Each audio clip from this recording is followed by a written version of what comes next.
right, so this is a children's movie directed by Kelly Asbury. And starring James McAvoy, Emily Blunt, Jason Statham, just about everybody British. Yeah. It's the Romeo and Juliet story as told by lawn gnomes. You got the blue side and the red side. They're actually called, like the owners of the house are these kind of cranky old people that hate each other and have obviously started a bitter war with their lawn gnomes. They're called, they go by the same names, the Capulets and the what? Montagues. Thank goodness someone pays attention. Somebody didn't fall asleep in high school English. There we go. You got the blue Gnomeo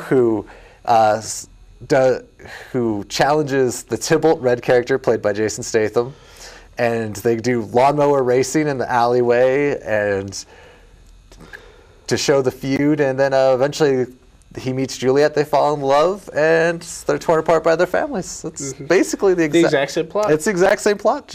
What bugs me the most about this is at the very beginning, they say, we're going to do it differently. But they don't. The only thing different is that there's lawn gnomes in it. And it's a kid's movie, so there's no tragedy. Yeah. Which they even bring into light with a fake Shakespeare character, a Shakespeare statue that talks. And where the movie actually tells Shakespeare, you don't know how to write. Yeah, it's like, wow. But it's by British people, so the British people can talk about their own idols. Had this been American made, I'm sure there would have been more tongue-in-cheek or more faux pas, something like that. Maybe. Yeah, it's a kids movie. Not done remotely any good. I laughed. There were parts where I laughed. They even had a great Brokeback Mountain line in there of the lawn gnomes wanting to quit each other, and I was like, wow, okay. But this is kind of along the line of Shrek, where it's just a bunch of kind of one-liners with a basic plot premise that really has nothing to do with anything other than entertain some children. Yeah. Electric babysitter. Yeah, no great plot to it. I laughed, but in the end I was disappointed and bored. This one got an F. An F? An F. That doesn't sound like what you said. But okay, I'll give you that. Because I give it a D, but I'm going to be a lot more harsher on this movie than I think you were. Here's the problem of many with Gnomeo and Juliet. There's absolutely nothing original about this movie. The plot is skeletal from Romeo and Juliet. They take the basic plot premise of Romeo and Juliet. Fine, whatever. Lawn gnomes, okay, sure.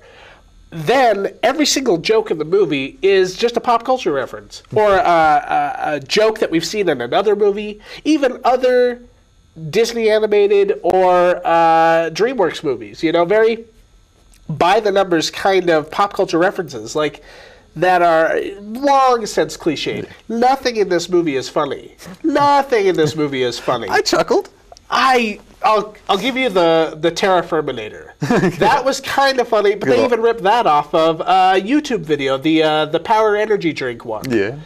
Totally ripped off from that. And Hulk Hogan, probably Hulk Hogan's energy drink even. Well, and then all of the set pieces and all of the major action sequences are just ripped right off of Toy Story.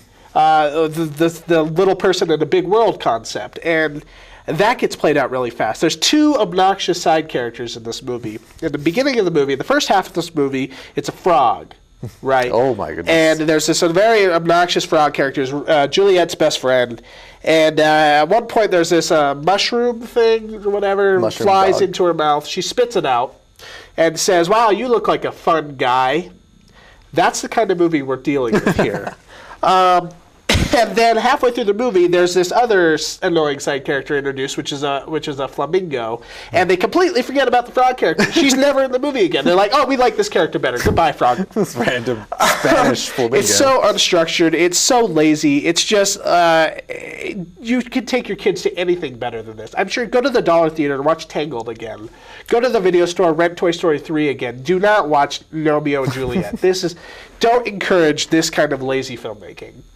And all the voice actors in the world couldn't save it from being the disaster that it was. So I give it a D because I think if you're the target demographic, which is, you know, a 7-year-old girl or boy or whatever, you'll find it, you know, accessible and easy to take down. But if you're an adult, this is going to be an hour and a half of torture for you, especially if you're a big fan of Shakespeare. Yeah. And I'm not even like a huge Shakespeare person, but I was actually pretty insulted. I was like, really? Shakespeare, you're gonna tell Shakespeare that he can't write a good ending. Okay. All right, so, well, that's our show. We reviewed Never Let Me Go, Let Me In, Gnomeo and Juliet, and Dogtooth. Don't forget to check us out on YouTube, where you can comment, rate, and subscribe.